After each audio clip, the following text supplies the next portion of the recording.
kita ingin bincang-bincang Prof tentang yang sedang ramai hari ini, karena kebetulan kemarin begitu muncul ada surat cinta dari seorang Profesor Dr. Mahfud MD, ini jagat Indonesia wawerek Fatazat Indonesia. Jadi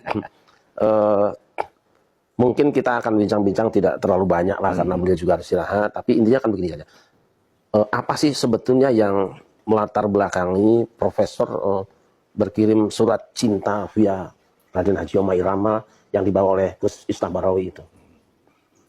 Yang pertama kali masalah nasionalisme saya ya, rasa kebanggaan saya terhadap Indonesia itu ternodai oleh sikap-sikap beberapa habaib, tidak semua habaib, saya punya banyak teman habaib juga yang sampai sekarang masih silaturahim, tapi ada beberapa habaib yang membuat hal-hal yang bagi saya menodai kemuliaan leluhur saya juga. Saya harus anggap leluhur saya bangsa Indonesia itu mulia, tidak kalah mulianya dengan habaib. Dan ini yang mendirikan Indonesia. Nah, rasa kebangsaan saya itu ternodai ketika muncul ya berita-berita yang terakhir ini. Saya ingin katakan dulu Kiai ya bahwa bagi saya sendiri berdasar histori masuknya habaib yang baik yang masuk baru abad ke 19 maupun yang masuk sebelumnya. Bagi saya sendiri apakah mereka itu turunan Nabi atau tidak, itu bagi saya tidak terlalu penting ya. Baklawi kalau bagi saya bukan gitu ya, bukan turunan Nabi karena dari filologi jelas ya. Kemudian dari historik jelas. Kemudian juga DNA yang terakhir itu yang sudah ini. Jadi saya tidak percaya. Tetapi bagi mereka yang percaya bahwa mereka itu turunan Nabi ya silakan aja. Saya tidak keberatan. Saya tidak percaya, tapi bagi mereka yang percaya silahkan. Kan sama aja orang ngaku turunan Menak Jinggo, turunan Ken Arok gitu. Saya tidak keberatan gitu. Memang kenapa kalau turunan? Bagi saya tidak ada urusan. Tetapi yang saya kemudian tersinggung dari itu ketika peran ulama-ulama Indonesia dan para pejuang Indonesia itu diremehkan. Misalnya, cerita bahwa proklamasi kemerdekaan Mei 17 Agustus itu karena bisikan Habib tertentu kepada Bung Karno itu kan tidak pernah ada dalam cerita itu. Semua yang menulis selama ini, Bung Karno pulang dari Dalat, dijanjikan kemerdekaan, lalu terjadi sini tarik-menarik antara pejuang. Yang satu ingin merdeka secepatnya, yang satu menunda sesuai dengan persetujuan Jepang. Sampai Bung Karno diculik. Tanggal 16 itu diculik, tidak ketemu Habib. Diculik oleh pemuda itu, tidak ketemu Habib siapa. Diculik, dibawa ke Rengas Dengklok. Pokoknya merdeka sekarang, kata Bung Karno ntar dulu. Gitu. Akhirnya sesudah itu malamnya rapat di rumah Laksamana Maeda. Laksamana Maeda itu adalah Dandim lah, Dandim kota Batavia, tapi angkatan laut kan karena di Batavia, Dandim Batavia kalau itu. Laksamana Maeda itu yang minta Bung Karno, Bung, kalau Anda mau rapat untuk merumuskan proklamasi besok pagi, di rumah saya aja, aman, saya yang jaga, bukan Habib. Nggak ada Habib, cerita Habib ini nggak pernah ada di dalam sejarah kecuali dulu menjadi Usman Yahya itu menjadi muftinya Belanda, yang mengharamkan kita melawan Belanda, justru itu Habib yang jelas itu tertulis dalam sejarah. Kalau Habib berbisik ke Bung Karno kapan? Dan tidak pernah ada cerita itu. Gitu. Orang boleh mengatakan ya, mungkin Bung Karno bicara berdua ya, tidak ada sejarah itu tidak bicara, tidak percaya pada bicara berdua. Itu satu. Itu menodai, merusak rasa kebanggaan saya. Bahwa ini perjuangan bangsa Indonesia sendiri.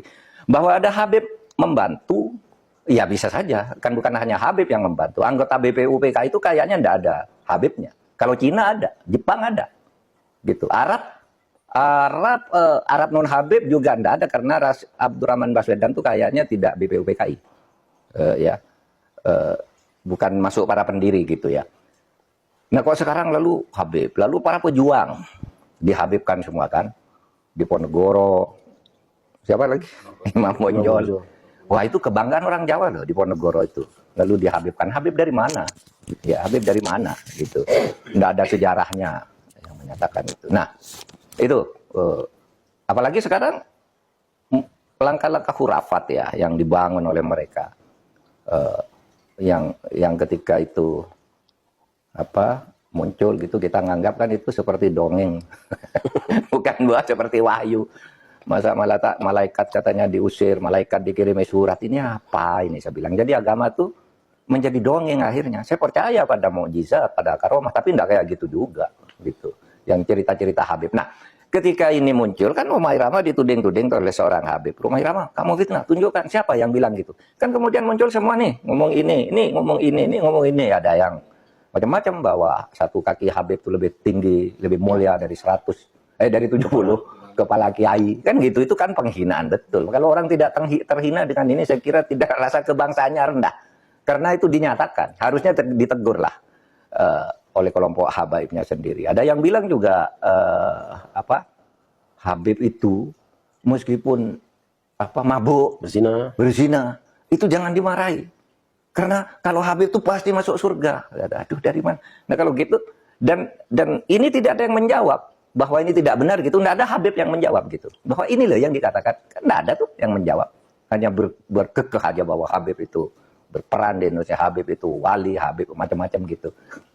Nah oleh sebab itu, bagi saya ya silakan, Anda keturunan Ba'lawi gitu kan, ya silakan. Saya keturunan Mahmudin gitu, ya kan sama aja. Anda keturunan Minajinggo, tidak apa-apa, Minajinggo juga. Bagi saya sama aja Minajinggo atau Ba'lawi gitu, Kenaro gitu.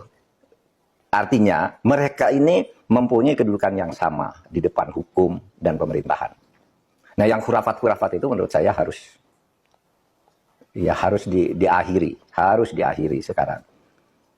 Karena menimbulkan fitnah kan. Fitnahnya apa? Misalnya itu mendirikan kuburan-kuburan itu karena si Habib itu yang dirikan kuburan-kuburan itu sebelumnya pernah berfatwa bahwa Habib itu meskipun sudah mati mendatangkan uang. Dan gitu kan. Itu kan fatwanya waktu itu agar orang menyembah. Lah, kok ujung-ujungnya lalu membuat kuburan agar orang bersedekah di situ? Kan tidak benar. Orang bersedekah agar ini dianggap Habib keramat. Ada di daerah Jawa Timur itu ada kuburan korban PKI tahun 65. Dulu disebut Sayyid Y gitu. Kalau Jawa Timur kan Y gitu. Nggak ada yang peduli. Lalu tiba-tiba beberapa tahun terakhir ini itu dibangun di sini, dibangun Habib ini, orang berbondong-bondong. Kenapa ini siapa? Nggak jelas kan? Nah, yang begitu itu